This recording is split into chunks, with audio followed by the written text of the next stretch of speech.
Hi, Kate here. Welcome to Managing Emotional Eating, Difficult Emotions. Emotional eating and comfort eating are things that many of us deal with and experience a great deal over our lifetimes. And in itself, it's not a problematic thing. It means that we are feeling a bit low, we get cheered up by a friend who comes around with a cake or brings the pizza over. Absolutely brilliant. It is a problem though if food is our only or our go-to resource when we really need a bit of a lift or when we find things difficult, because that's where we tend to choose foods that are suboptimal ones. And if this happens a lot, we experience lots of emotions.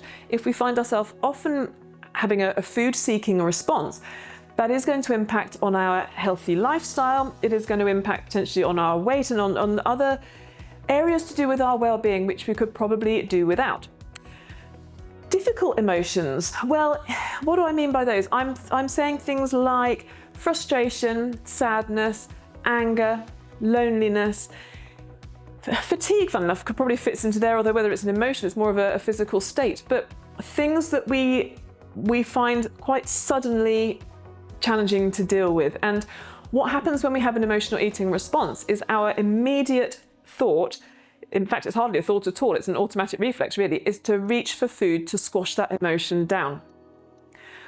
Part of getting out of that cycle and out of that process is to slow things down. One of the things we can do is to stop and acknowledge the feeling before we dive to squash it with a donut.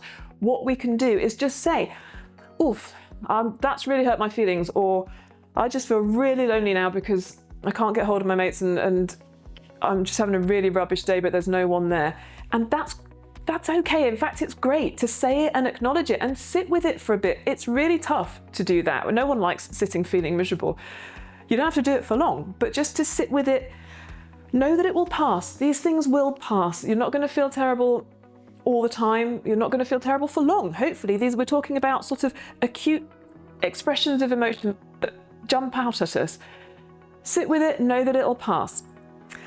You could also have a little toolkit ready, and this is what I want to show you today. So I have here a bag of joy. You might want to make a box of joy, and this is something that you get prepped in advance when times are good and you're feeling in a good place.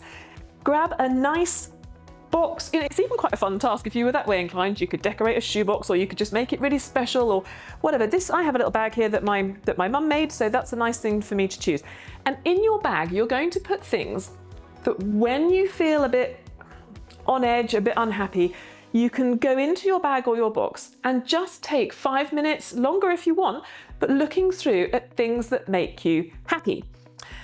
Quite a nice way to think about building up the contents of your bag or your box is to go through it on a sensory kind of basis. So we might start with something nice to look at. So in my bag here, I delve on in and I have got a couple of photographs. So I've got one from my honeymoon and one from my wedding.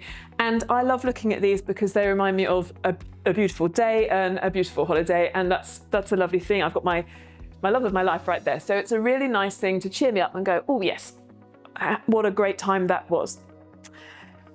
I might also have something that feels nice. So I have this little owl called Wall. He's made of felt. He's really soft. He fits nicely in your hand. He's nice to squodge about.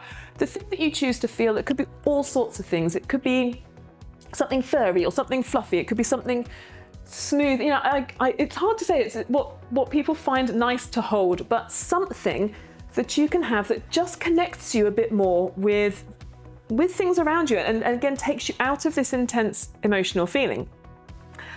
Something that smells great. So in my bag, I've got a citrusy, boosting kind of aromatherapy. It's a little rollerball thing, and you're supposed to pop it on your wrists, and ooh, yeah, it's lovely. It's very sort of energizing. It might be that something like lavender is your thing, or coconut, or cinnamon, or those, or even chocolatey smells. That's quite nice. Although, given that we're trying to avoid some of the munchies, maybe not so much that. It could be that it's a scented candle. It could be a fragrance of someone you love, or even of yourself, really, but that's sprayed onto something that reminds you of someone or a particular time. I would also have in my bag a tube of deep heat, because I misspent my youth in a rugby club and it reminds me of all that. I won't go into too much detail, but you know the idea. So that kind of thing that takes you back to a really good place and whatever works for you, pop something in that smells amazing. You might also have a souvenir of a really great time. And I've got in my bag a little hand here, which came from the Alhambra Palace in Granada, which is where I spent a lot of super times really. And it's quite nice to hold, but it's symbolic of really great times. There are all sorts of things you might want to include in your box. It could be some words that you like, from poetry, or just a quote. It could be, you could have a DVD in there, you know, that's one of your favorite things. You could have a reminder, even on a piece of paper, of a link to your favorite comedy sketch, or something where you can go and find a thing that you know just cheers you up. It might be a musical thing.